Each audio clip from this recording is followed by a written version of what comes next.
সেরকম একজন এক্সপার্ট মাছ কাটার লোক একটা 15 কেজি ওজনের কাতল মাছ কিভাবে কাটতেছে দেখুন গাইজ আপনারা।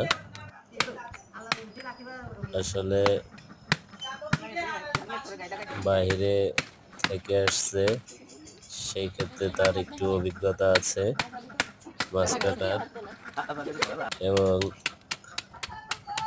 খুব সুন্দরভাবেই মাছের আঁশগুলো ছাড়িয়ে নিচ্ছে।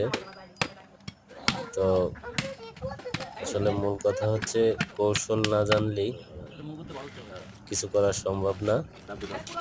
সে কাটার খুব এক্সপার্ট, মানে কৌশলে দেখেন কিভাবে মাছটা কেটে ফেলছে।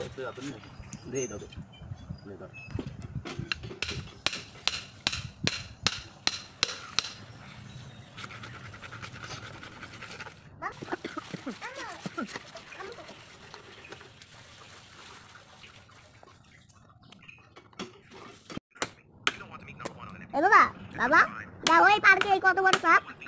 এ বাবা, এই একটা সাপ বড় একটা মোটা।